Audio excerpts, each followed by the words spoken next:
దేవుని నామానికి మహిమ కలుగునుగాక. ప్రభు యేసు నామములో మీకు నా హృదయపూర్వకమైన వందనాలు, శుభాలు మీకు చెల్లిస్తూ ఉన్నాను.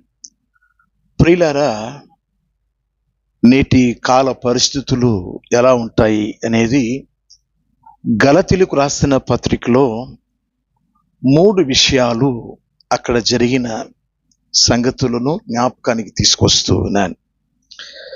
మొదటిది, గలతీయులకు రాసిన పత్రిక 3వ అధ్యాయం 1వ వాక్యం. ఎవడు భ్రమ పెట్టెను, ఎవడు భ్రమ పెట్టెను. రెండవది, గలతీయులకు రాసిన పత్రిక 5వ అధ్యాయం 7వ వాక్యం. ఎవడు అడ్డగించెను. మూడవది, ఎవడు కలవర పెట్టెను. గలతీయులకు రాసిన పత్రిక 5వ అధ్యాయం 10వ వాక్యం. ఎవడు భ్రమ పెట్టారు, ఎవడు అడ్డగించాడు, ఎవడు కలవర పెట్టాడు. ఎందుకంటే మనము భక్తి జీవితంలో జీవిస్తున్నప్పుడు, ఆత్మ సంబంధమైన దేవునితో మనం కొనసాగుతూ ఉన్నప్పుడు, ఈ భ్రమ పెట్టేవారు, అడ్డగించేవారు, కలవర పెట్టేవారు పౌలు గారి పరిచర్యలో, గలతీ సంఘంలో దేవుడు పౌలు గారి ద్వారా ఖండించాడు.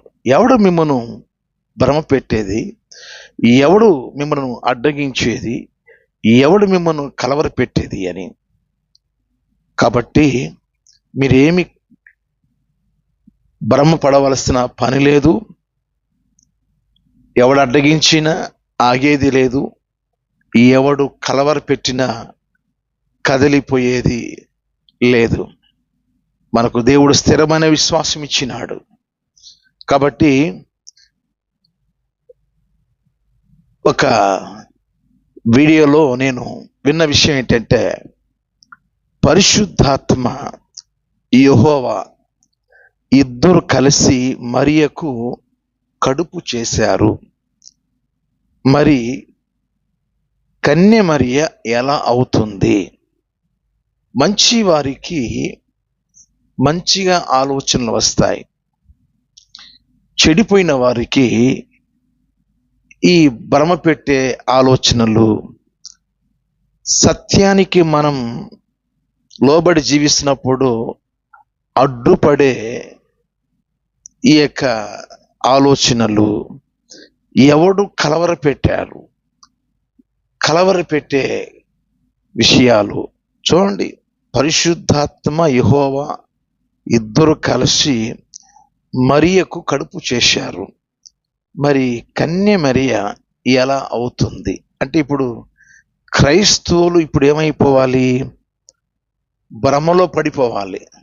క్రైస్తవులు ఇప్పుడు సత్యములోకి వెళ్లకుండా ఆగిపోవాలి.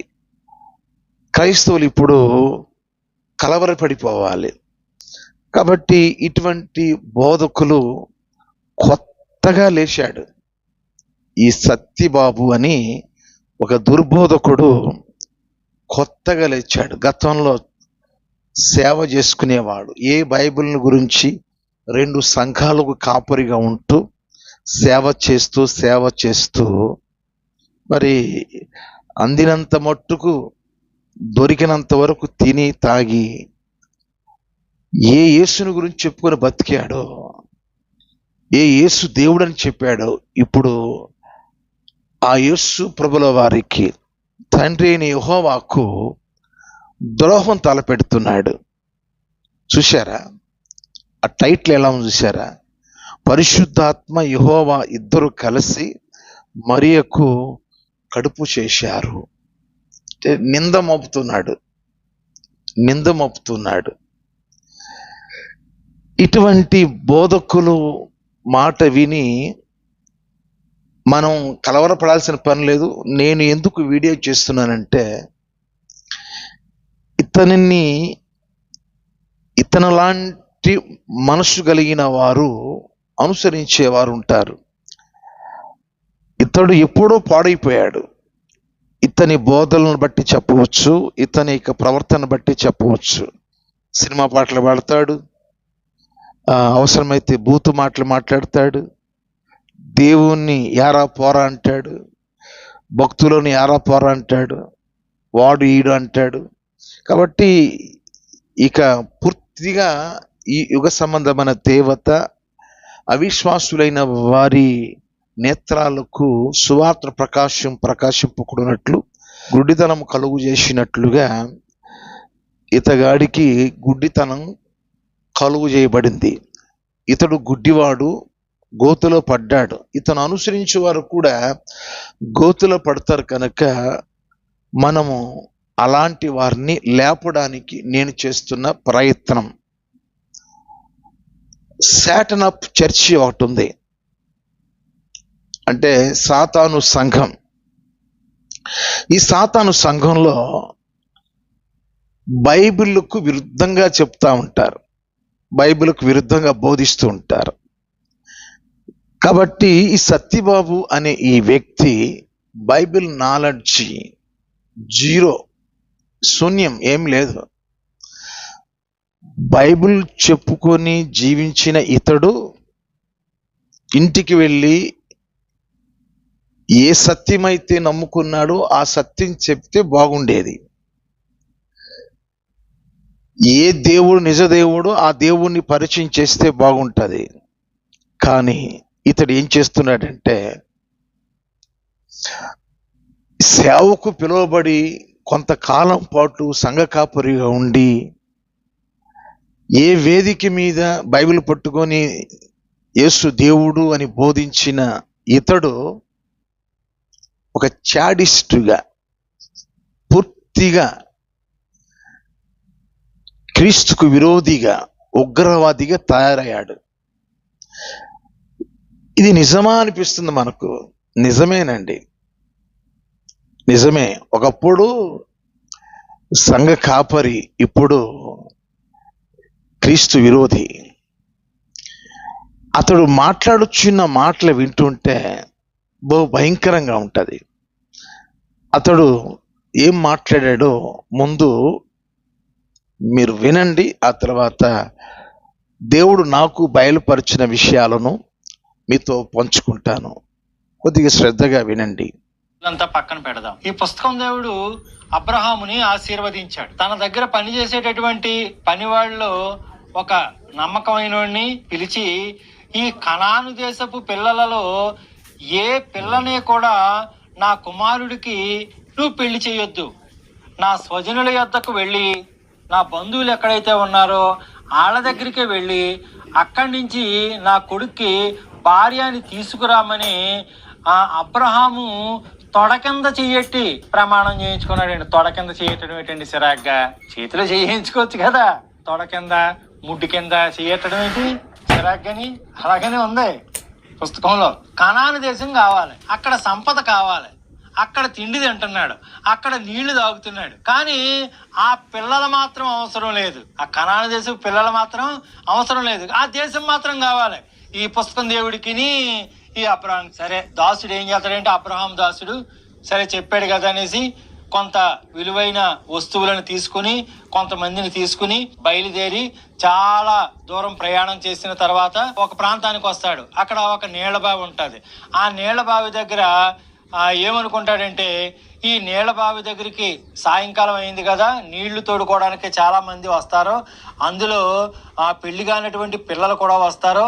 ఒకవేళ నేను ఒక పిల్లని మంచినీళ్ళు అడుగుతాను, అడిగినప్పుడు ఆ పిల్ల ఏమన్నారంటే, మీరు తాగండి మంచినీళ్ళు, మీ యొక్క ఒంటెలకి కూడా నేను నీళ్లు పోస్తానని ఏ పిల్ల అయితే చెప్తాదో ఆ పిల్లే నా యజమానుడికి అంటే ఇస్సాకుకి భార్య అవుతుంది అని ఒక నిబంధన చేసుకుని అనుకుంటాడు. అది నీకు ఇష్టమైతే అలా జరిగిస్తావని యెహోవా దగ్గర ఏం చేస్తాడంటే ఒక నిబంధన చేసుకుంటాడు. నీళ్లు తోడుకోవడానికి ఆడవాళ్ళు వస్తారు. అందులో ఒక పిల్ల అయినటువంటి రెబకా ఏమంటాడంటే, నాకు మంచినీళ్ళు అంటాడో, నువ్వు మంచినీళ్ళు తాగు, నీ యొక్క ఒంటిలకు కూడా నేను నీళ్లు పోస్తానని అంటే చాలా సంతోషపడతాడు. ఏమంటే ఇక్కడ ఒక కీలకమైన వచనం ఏమిటంటే, చదువుతున్నాను వినండి. ఆదికాండము 24వ అధ్యాయము 16వ వచనం. ఆ చిన్నది మిక్కిలి చక్కనిది, ఆమె కన్యక, ఏ పురుషుడును ఆమెను కూడలేదు. చూసారా, చాలా అందంగా ఉంది, అక్కడ వరకు బాగుంది, చక్కనిది, అక్కడ వరకు బాగుంది. కానీ ఏ పురుషుడు కూడా ఆమెను కూడలేదు అంటే ఇక్కడే మనకి ఒక అనుమానం వస్తా ఉంది.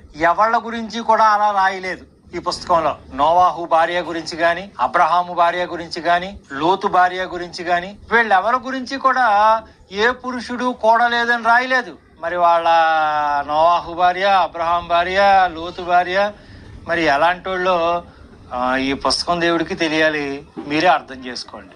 రెబకా గురించే ఎందుకు అలా రాయించాడు? చక్కనిది, అందంగా ఉంది, ఏ పురుషుడు కూడలేదు, అదొకతే పవిత్రంగా ఉందని రాయించాడంటే, ఇప్పుడు ఒకదానికి ఇద్దరు మొగుళ్ళు ఉన్నారనుకోండి, ఒకదానికి ఇద్దరు మొగుళ్ళు ఉన్నారు. నా మొదటి మొగుడు చాలా మంచోడంటే రెండో మొగుడు మంచోడు కాదనే కదా అర్థం. ఈ రెబకా ఒకతే ఏ పురుషుడు కూడలేదంటే మరి మిగతా స్త్రీలు? మీకే వదిలేస్తా ఉన్నాను ఈ విషయాన్ని. రెబకా కన్యక అని వ్రాయబడింది కదా, మరి ఇంకా ఎవరి గురించి వ్రాయబడింది కన్యక అని? మరియమ్మ గురించి. మరియమ్మ కూడా కన్యక అని వ్రాయబడింది కదా. అంటే పరిశుద్ధాత్మ వచ్చాడు. ఈ పుస్తకం దేవుడు సర్వోన్నతుని శక్తి నిన్ను కమ్ముకుంటాడు. అంటే ఇద్దరు కలిసి, ఎవరో పరిశుద్ధాత్మ, యెహోవా, ఇద్దరు కలిసి ఈ మరియకి ఏం చేశారంటే, ఈ మరియ పెళ్లి కాకుండానే 3 నెలల కడుపుతో ఉందండి. పుస్తకంలో ఏమని రాసేశారంటే ఒకసారి చదువుతున్నాను వినండి. మత్తయి సువార్త 1వ అధ్యాయము 18వ వచనం. యేసుక్రీస్తు జనన విధం ఇట్లనగా, ఆయన తల్లి అయిన మరియ యోసేపునకు ప్రదానము చేయబడిన తరువాత వారు ఏకము కాకమునుపు పరిశుద్ధాత్మ వలన గర్భవతిగా ఉండెను. మరొక వచనం చదువుతున్నాను, అది కూడా వినండి. లూకా సువార్త 1వ అధ్యాయము 35వ వచనం. దూత పరిశుద్ధాత్మ నీ మీదకి వచ్చును, సర్వోన్నతుని శక్తి నిన్ను కమ్ముకొనును, గనుక పుట్టబోవు శిశువు పరిశుద్ధుడై దేవుని కుమారుడనబడును. ఈ 2 వచనాలు చూశారు కదా. మరొక వచనాన్ని చదువుతున్నాను చూడండి. హోషేయ పుస్తకము 2వ అధ్యాయము 19-20 వచనాలు. నీవు నిత్యము నాకుండునట్లుగా నేను నీతిని బట్టి తీర్పు తీర్చుట వలనను దయాదాక్షిణ్యములు చూపుట వలనను నిన్ను ప్రధానము చేసుకొందును. ఇక్కడ పెళ్లి సందర్భం గురించి చెప్పినటువంటి ఈ మాట. మనము ముందు చదువుకున్నటువంటి వచనాలలో నీవు ప్రధానము చేయబడిన తర్వాత దేవదూత మరియ దగ్గరికి వచ్చి నువ్వు పరిశుద్ధాత్మ వలన గర్భవతివి కాబోతున్నావు అని చెప్పాడు. ఏమండి, పెళ్ళయింది. పెళ్ళైన ఎన్నాళ్లకే భార్యాభర్తలు ఒకటవుతారండి? పెళ్ళైన ఎన్నాళ్ళకి భార్యాభర్తలు ఒకటవుతారు? సపోజ్ కొంతమంది పెళ్ళైతే ఆ పెళ్లి రోజు రాత్రే చేస్తారు, కొంతమంది 3వ రోజు చేస్తారు, కొంతమంది 5వ రోజు చేస్తారు, కొంతమంది 7వ రోజు చేస్తారు, కొంతమంది 9వ రోజు చేస్తారు, కొంతమంది 11వ రోజు చేస్తారు, కొంతమంది 16వ రోజు చేస్తారు. అంటే 16 రోజుల పండగని అప్పుడు చేస్తారు. ఒక్కొక్కళ్ళు వాళ్ళ ఆనవాయితీని బట్టి వాళ్ళు చేస్తూ ఉంటారు. వీళ్ళకి ప్రధానం అయ్యింది అంటే పెళ్లి అయిపోయింది. వాళ్ళ యూదుల యొక్క ఆచారం ప్రకారము ప్రధానమన్నా పెళ్ళన్నా ఒకటే. ఇక్కడ మన భారతదేశంలో ప్రధానం ఒకరోజు చేస్తారు, పెళ్లి ఒకరోజు చేస్తారు. ప్రధానమైన తర్వాత వారు ఏకము కాక ముందు, చూడండి, అంటే ఒక స్త్రీకి కడుపు అని తెలియాలి అంటే ఎన్నాళ్ళు పడుతుంది? అంటే మెన్సన్స్ అవ్వకుండా ఆగిపోతే ఎన్నాళ్ళకి తెలుస్తుంది? మొదటి నెలకి తెలియదండి, 2వ నెలకే ఏదో తెలియదు, కొంతమందికి తెలుస్తుంది, కొంతమందికి తెలియదు. 3వ నెల అయితే ఖచ్చితంగా తెలుస్తుంది ఆమె గర్భవతి అని. అంటే పెళ్లి కాకముందే, అంటే యోసేపుకి మరియకి ప్రధానము జరగక ముందే మరియమ్మ కడుపుతో ఉంది. సరే, మరియమ్మకి కడుపు చేస్తాడో పరిశుద్ధాత్మ వచ్చని దేవదూత చెప్పాడండి. దేవదూతకి మరియమ్మకే తెలుసు ఆ సంగతి, ఇంకెవ్వళ్ళకే చెప్పలేదు, ఇంకెవ్వళ్ళకే తెలియదు. మరియమ్మ వాళ్ళ అమ్మా నాన్నతో చెప్పలేదు, లేకపోతే ఈ పెళ్లి చేసుకుంటున్నటువంటి యోసేపుతో మరి ఇలాగా దేవదూత వచ్చాడు, నాకు గర్భాన్ని ఇస్తాడంట, మరి నేను గర్భవతిగా ఉంటానంట, మరి నీకు ఇష్టమైతే పెళ్లి చేసుకో, లేకపోతే లేదు అని ఈ యోసేపుతో చెప్పాలి కదా. ఏ విషయం చెప్పకుండా యోసేపుని ఏం చేస్తుంది? పెళ్లి చేసేసుకుంటా. మరి ఎవరికి తెలియదు ఈ విషయం? మరియమ్మకే, దేవదూతకే తప్ప. మరి యోసేపుకు ఎలా తెలిసింది? ఆ వచనాన్ని చదువుతున్నాను చూడండి. మత్తయి సువార్త 1వ అధ్యాయము 19వ వచనం. ఆమె భర్త అయిన యోసేపు నీతిమంతుడై ఉండి ఆమెను అవమానపరచనొల్లక రహస్యముగా ఆమెను విడనాడనుద్దేశించెను. చూసారా? యోసేపుకి ఎలా తెలిసింది? ఎవడు చెప్పాడు? ఆ నోట పాకిపోయింది. పాకిపోతే ఈ యోసేపుకు తెలిసింది. ఏమనుకున్నాడంటే, ఇది ఎంతో మంచిది అనుకున్నాను ఈ మరియా అని దాన్ని వదిలేద్దాము అనుకున్నాడు. ఎవరో? యోసేపు. పుస్తకంలో ఏమని రాసేసారంటే, ప్రదానము చేయబడిన తర్వాత అని రాసేసారు. బాగోదని, ముందుగా అంటే బాగోదని. మరి మొగుడితో చెప్పాలి కదా, ఏమండో ఇది సంగతే, అలా ఇష్టమైతే మరి పెళ్లి చేసుకో, లేకపోతే లేదు అని చెప్పాలి కదా. అంటే ఈ సందర్భం అంతా ఎందుకు చెప్తున్నానంటే, రెబకా గురించి రాయబడింది కదా, ఏ పురుషుడు కూడలేదని, కన్యక అని. ఈవిడికి కూడా ఇప్పటికి కూడా కన్య మరియమ్మ అంటారండి. యోసేపుని పరిశుద్ధాత్మ వచ్చి మరియమ్మకి కడుపు చేసిన తర్వాత ఈ సర్వోన్నతుని శక్తి కమ్ముకున్న తర్వాత, కమ్ముకోవడం అంటే ఏంటి? అటు ఇటు కదలకుండా పట్టేసుకోవడం అనమాట. కదలకుండా పట్టేసుకున్న తర్వాత, కడుపు వచ్చిన తర్వాత ఇంకా ఆవిడ గురించి కన్యమరియా అని చెప్పబడుతూ ఉంది. సరే, పరిశుద్ధాత్మ కడుపు చేశాడండి, సర్వోన్నతుని శక్తి కమ్ముకున్నది. ఆ తర్వాత పిల్లల్ని కంటం మానేసిందా? యోసేపుని పెళ్లి చేసుకుంది, 4 కొడుకుల్ని కన్నదే, ఇంకా కూతుళ్ళని కన్నదే. కూతుళ్ళు ఎంతమందో వ్రాయబడలేదు, కూతుళ్ళని కన్నదే. విచిత్రంగా లేదా? కానీ రెబకా గురించి ఏ పురుషుడు కూడలేదు అని వ్రాశారు అంటే, ఆ ముందు ఉన్నటువంటి స్త్రీలంతా కూడా పురుషులతో సంబంధం ఉన్నట్లే కదా. ఆలోచించండి ఒకసారి. ఆదికాండము 24వ అధ్యాయము 16వ వచనం మళ్ళీ చదువుతున్నాను, వినండి. ఆ చిన్నది మిక్కిలి చక్కనిది, ఆమె కన్యక, ఏ పురుషుడును ఆమెను కూడలేదు. ఏ పురుషుడు కూడా ఏం చేయలేదంట? ఆమెను కూడలేదంట. అంటే పవిత్రంగా ఉందన్నమాట. అంటే నన్ను అడిగితే మరియమ్మ కన్నా రెబకాయే పవిత్రంగా ఉంది. విన్నారు కదా? విన్న ఈ విషయాలను బట్టి మీకు ఏమర్థం అవుతుంది? ఇతడు పూర్తిగా క్రీస్తుకు విరోధిగా, ఉగ్రవాదిగా పనిచేస్తా ఉన్నాడు, హల్చల్ చేస్తా ఉన్నాడు. యూట్యూబ్ను క్రీస్తుకు విరోధమైన బోధలు బోధిస్తూ కలవర పెడుతున్నాడు, భ్రమపరుస్తున్నాడు, అడ్డగిస్తున్నాడు. కాబట్టి నేను క్రైస్తవులను కాస్త ప్రోత్సహించాలి అని, బలపరచాలని నా ప్రయత్నం నేను చేస్తున్నాను. ప్రియులారా, ఇక్కడ రిబ్కా గురించి చెప్తున్నాడు.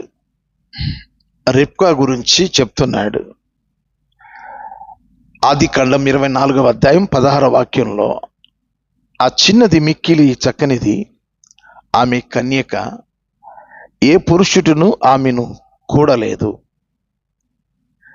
మనోడికి పెళ్ళైనా లేకపోతే ఏదైనా ఈ ఆడవాళ్ళ గురించి చెప్తున్నప్పుడు సెక్సీగా ఫీల్ అయిపోతున్నాడు. ఇతను చెప్పే ఈ వీడియోలో నేను ఎక్కువగా గమనించింది ఏంటంటే, ఎక్స్ పాస్టర్ని పెట్టుకోమన్నాడు. నేనేమంటానంటే, ఎక్స్ కాదు, సెక్స్ పాస్టర్ని పెట్టుకోవయ్యా అని అంటున్నాను నేను. ఎక్కువ వీడియోస్ ఇలాంటి వీడియోలో చేశాడు. ఎక్స్ పాస్టర్ కాదు, సెక్స్ పాస్టర్. నీ మాటలు వింటుంటే ఆ వెంట్రుకలకు, ఆ వయస్సుకు తగినట్టుగా లేదు. ఈరోజు మనము లేఖనానుసారంగా కొన్ని విషయాలను మనం ధ్యానం చేసుకుందాం. మరియ గురించిన సాక్ష్యం ఎలాంటిది? ఒకసారి లూకాసు వార్త 1వ అధ్యాయంలో 42వ వాక్యంలో, అక్కడ ఉన్న మాట మనం చదువుకున్నప్పుడు ఎలిజబెత్ సహోదరి ఆమె ఇస్తున్న సాక్ష్యం ఏమిటి అంటే, స్త్రీలలో నీవు ఆశీర్వదింపబడిన దానవు అని సహోదరి ఎలిజబెత్ చెప్తుంది. రెండవదిగా లూకాసు వార్త 1వ అధ్యాయం 43వ వాక్యంలో, నా ప్రభువు తల్లి నా యొద్దకు వచ్చుట నాకేలాగు ప్రాప్తించాను. నా ప్రభువు తల్లి, నా ప్రభువు తల్లి. ప్రియమైన దేవుని పిల్లలారా, భక్తులకు ఎప్పుడు కూడా గౌరవప్రదమైన భక్తి చేస్తారు. భక్తిలో ఉన్నంతకాలం భక్తి చేస్తారు. భక్తిని వదిలేస్తే యుక్తిగా జీవిస్తారు. సత్యబాబు ఒకప్పుడు భక్తుడే, కానీ భక్తి ఎప్పుడైతే వదిలేశాడు యుక్తిగా బతుకుతున్నాడు. ఇప్పుడు సులువుగా చక్కగా బతుకుతున్నాడు. లోక ఆనందంలో, లోక సంతోషంలో, లోక సుఖభోగాల్లో చక్కగా బతుకుతున్నాడు.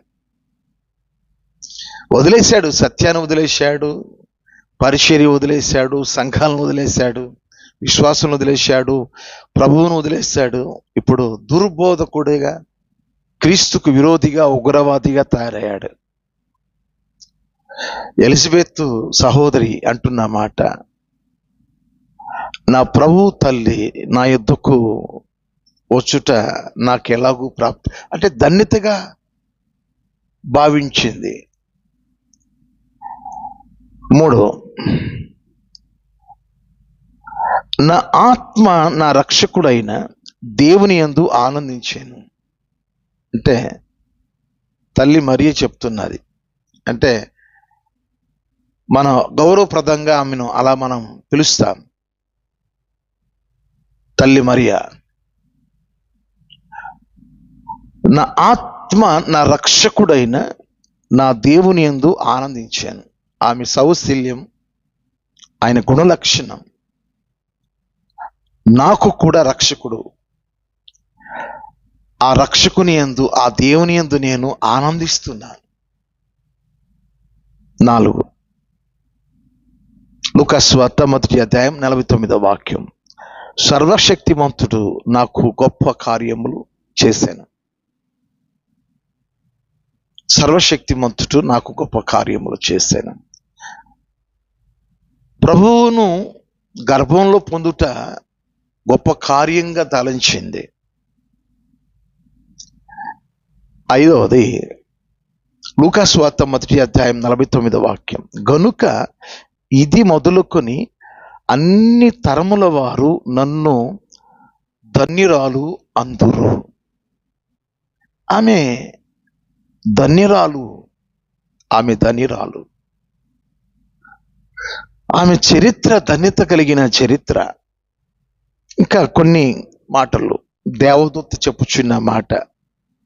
6వది ఏమని చెప్తుంది దేవదూత? దయాప్రాప్తురాలా నీకు శుభం. దయాప్రాప్తురాలా, దయ పొందుకుంది, దేవుని దయ పొందుకుంది. లూకాసు వార్త 1వ అధ్యాయం 28వ వాక్యం. 7వది అదే దూత, దేవుని వలన కృప పొందితివి. మరి ఇన్ని ఆశీర్వాదములు పొందుకున్న తల్లి మరియా ఎందుకు అంత పెడగా, దురుసుగా, ఇలాంటి వాళ్ళు కూడా ఉన్నారా అని అనిపిస్తుంది.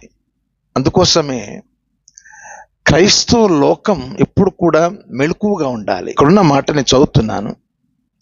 లూకాసు వార్త 1వ అధ్యాయం 34, 35 వాక్యాలు. అందుకు మరియా, నేను పురుషుని ఎరుగని దానని ఇది ఎలాగూ జరుగునని దూతతో అనగా, దూత, పరిశుద్ధాత్మ నీ మీదికి వచ్చును, సర్వోన్నతుని శక్తి నిన్ను కమ్ముకొనును గనుక పుట్టబోవు శిశువు పరిశుద్ధుడై దేవుని కుమారుడు అనబడను. ఇది దేవుని ప్రణాళిక. దేవుని ప్రణాళిక. యేసు ప్రభు వారు పుట్టక ముందు, ఈ లోకానికి రాకమునుపు, యెషయా ప్రవక్త అంటే 700 సంవత్సరాలకు ముందు ప్రవచనం పలికాడు. యెషయా గ్రంథం 7వ అధ్యాయం 14 వాక్యంలో, కాబట్టి ప్రభువు తానే ఒక సూచన మీకు చూపును, ఆలకించుడి, కన్యక గర్భవతి అయి కుమారుని కని అతనికి ఇమ్మానుయేలని పేరు పెట్టును. కన్యక గర్భవతి అయి కుమారుని కని. యేసు ప్రభువారు అందరికిలాగా ఆయన రాలేదు.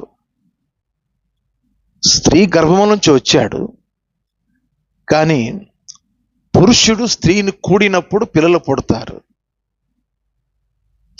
అందుకోసమే చక్కనిది, మిక్కిలి చక్కనిది అయిన ఈ యొక్క రిబ్కా గురించిన సాక్ష్యం ముందు మనం విన్నాం. ఏ పురుషుడును ఆమెను కూడలేదు, అంటే పెళ్లికి ముందు ఆమెకున్న సాక్ష్యం రిబ్కా సాక్ష్యం. అలాగే కన్నికగా ఉన్న మరే సాక్ష్యం కూడా అదే. ఆమె చెప్తుంది, ఏమని చెప్తుంది? నేను పురుషుణ్ణి ఎరుగని దానను. అంటే బిడ్డ పుట్టాలంటే మరి పురుషుడు కూడితేనే కదా పుడతారు పిల్లలు. అది ఎలా సాధ్యమని భయపడిపోతున్నప్పుడు పరిశుద్ధాత్మ, అక్కడ ఉన్న మాట, నీ మీదికి వచ్చాను. పరిశుద్ధాత్మ నీ మీదికి వచ్చాను, సర్వోన్నతుని శక్తి నిన్ను కమ్ముకొనును.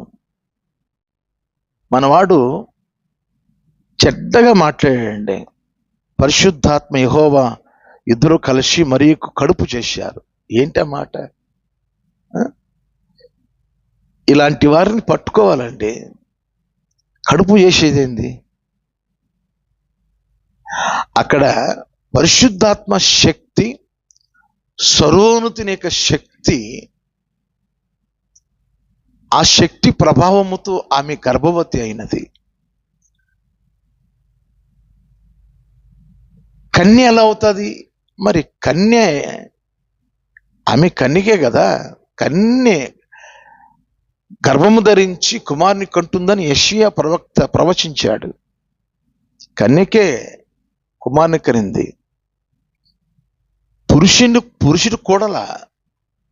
దేవుని శక్తి అది, సర్వోన్నతుని శక్తి అది, పరిశుద్ధాత్మ శక్తి అది. పుట్టబోయే కుమారుడు ఎవరు? పరిశుద్ధుడు కదా.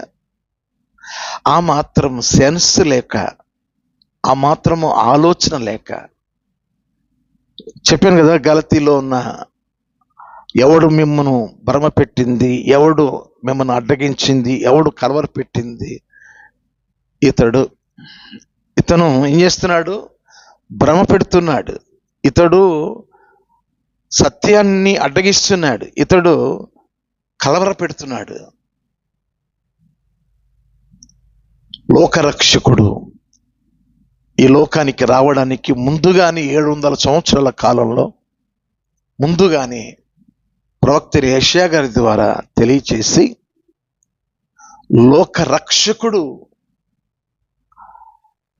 పరిశుద్ధుడుగా లోకానికి ఏ రీతిగా వస్తున్నాడు అనేది చక్కగా వివరంగా మనం తెలుసుకున్నాం. ఈరోజు నా ప్రియమైన దేవుని పిల్లలరా, మరొక ప్రవచనం కూడా మీకు నేను చెప్పాలి. గలతీయులకు రాసిన పత్రిక 4వ అధ్యాయం 4వ వాక్యంలో, అయితే కాలము పరిపూర్ణమైనప్పుడు దేవుడు తన కుమారుని పంపెను. ఆయన స్త్రీ యందు పుట్టి మనము దత్తపుత్రులము కావాలని ధర్మశాస్త్రమునకు లోబడి ఉన్న వారిని విమోచించుటకై ధర్మశాస్త్రమునకు లోబడిన వాడాయను. మనల్ని దేవుడు దత్తపుత్రులుగా చేసుకోవడానికి, ధర్మశాస్త్రం నుండి విమోచన మనకు దేవుడు కలిగించాలని ఆయన పంపబడ్డాడు, స్త్రీకి పుట్టి. కాబట్టి పురుషుడు కూడితే స్త్రీకి గర్భం వస్తున్న సంగతి అది జగమెరిగిన సత్యం అది. కానీ ఇక్కడ దేవుని శక్తి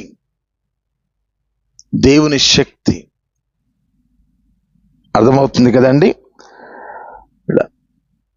పరిశుద్ధాత్మ నీ మీదికి వస్తుంది, సర్వోన్నతుని శక్తి నిన్ను కమ్ముకొనును. దేవుని శక్తి ద్వారా జరిగిన కార్యం అది, దేవుని శక్తి వలన కలిగిన కార్యం. అందుకోసమే ప్రకృతి సంబంధి అయిన మనుషులకు దేవుని సంగతులు అర్థం కావు. కొరింథీయులకు రాసిన మొదటి పత్రిక 2వ అధ్యాయం 14-15 వాక్యాలు. ప్రకృతి సంబంధి అయిన మనుష్యుడు దేవుని ఆత్మ విషయములను అంగీకరింపడు, అవి అతనికి వెర్రితనముగా ఉన్నవి, అవి ఆత్మ అనుభవము చేతనే వివేచింపదగును గనుక అతడు వాటిని గ్రహింపచాలడు. ఆత్మ సంబంధి అయిన వాడు అన్నిటినీ వివేచించును గాని అతడు ఎవని చేతనైనను వివేచింపబడడు. ప్రకృతి సంబంధి అయిన మనుషులకు దేవుని విషయాలు వారికి అర్థం కావు. అర్థం కాకపోగా వెర్రితనంగా ఉంటాయి వారికి. అదే కదా వెర్రి పట్టింది కదా సత్యబాబుకు. వెర్రి పట్టి అల్లాడుతున్నాడు. రోజుకొక వీడియో సీరియల్గా ఏదో బైబిల్ పట్టుకొని ఏదో చక్కగా వర్ణిస్తున్నట్టుగా సాటినప్ చర్చిలో బాగా పనికొస్తాడు. సాతాను చర్చి ఉంది, ముంబైలో ఉంది. అక్కడ బైబిల్లో విరోధంగా బోధిస్తారు సాటినప్ చర్చిలో. దానిలో సరిపోతాడు మనోడు. దానిలో కాపరి అంటే ప్రభువు సంఘానికి కాపరిగా పనిచేస్తే పాపం లాభం ఏమీ లేదు. మరి దానిలో అయితే బాగా పనికొస్తాడు, సాటినప్ చర్చిలో పనికొస్తాడు. ఇప్పుడు చేసే పని కూడా అదేను, కానీ అక్కడ ఇంకా బాగా లాభాలు ఉంటాయి, లోక సంబంధమైన సుఖభోగాలు కూడా ఉంటాయి. ఒక వ్యక్తి సత్యమును తొలగాడంటే అతడు గుడ్డివాడు. ఒక వ్యక్తి పరిశుద్ధత కలిగి జీవించి పరిశుద్ధతను వదిలిపెట్టాడంటే అతడు పూర్తిగా అంధుడు. కనుక అతను అనుసరించు వారు పూర్తిగా పాడైపోతారని వారు మేలుకోవాలని నేను మనవి చేస్తూ ఈ వీడియో నేను చేస్తున్నాను. దయచేసి ఎవరు అతన్ని ఫాలో అవ్వద్దు. అతను చెప్పిన మాటలకి బైబిల్లో ఉన్న మాటలకి పొంతనే ఉండదు, సంబంధమే ఉండదు.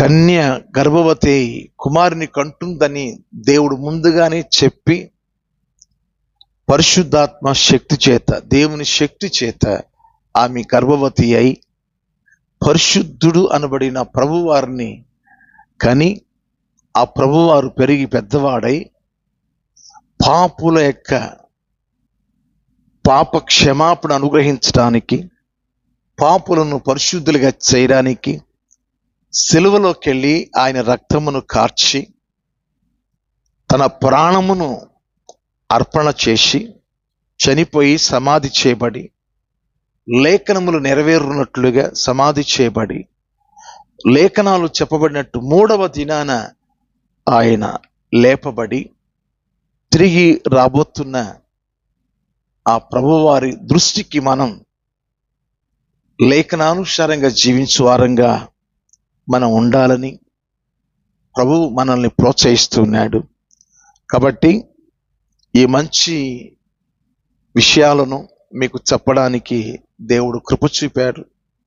కాబట్టి అటువంటి వీడియోస్ మీరెందుకు చేస్తున్నారని నన్ను అడిగితే మరలా చెప్తున్నాను, అతను అనుసరించి చాలామంది అంధులవుతారని. నామకార్థ క్రైస్తవుల్లో కూడా కొంతమంది అటు ఇటు కాని వాళ్ళు ఉంటారు. అటు లోకంలో ఉంటారు, ఇటు మళ్ళీ పరిచర్యలో ఉంటారు. అలాంటి వారు కూడా పడిపోకుండా వారిని కాపాడుకోవాలని, విశ్వాసులైన వారికి ఒకవేళ ఇటువంటి విషయాలు అర్థం కాకపోతే ఈ రీతిగా వారికి అర్థం అవ్వాలి అన్న ఉద్దేశంతో ప్రయోజనకరంగా ఆ సత్యాలను నేను వివరించి చెప్తే బాగుండు అన్న ఉద్దేశంతో దేవుని ఆత్మ ద్వారా మాత్రమే నేను ఇటువంటి వారి యొక్క బోధలను ఖండిస్తూ, ఇటువంటి బోధలు అంటే ఒకప్పుడు సంఘ కాపరిగా ఉన్నాడు కనుక నేను జోక్యం చేసుకోవాల్సి వస్తుంది. ఆ కాపరి కళ్ళు మూసుకుపోయాడు. దేవుని చిత్తమైతే కళ్ళు తెరవడానికి ఇటువంటి భ్రష్టత్వంలోకి వెళ్ళిపోయిన వారి కొరకు ప్రార్థన చేయడం మంచిది. కానీ ఒకప్పుడు సంఘ కాపరిగా, 2 సంఘాలు కాపరిగా ఉన్నప్పుడు తెలీదా ఈ సత్యాలు? బోధించలేదా? కానీ కళ్ళు మూతబడ్డాయి. అవిశ్వాసులైన వారి మనోనేత్రాలకు ఈ యుగ సంబంధమైన దేవత అనగా సాతానుడు గుడ్డితనం కలుగు చేశాడు. ఈ సత్యబాబుకి కళ్ళు తెరవాలి. ఇంతవరకు మీరు విన్నందులకు మీకు చాలా వందనాలు. మరొక వీడియోలో మీ ముందుంటాను. అంతవరకు సెలవు. May God bless you. Thank you.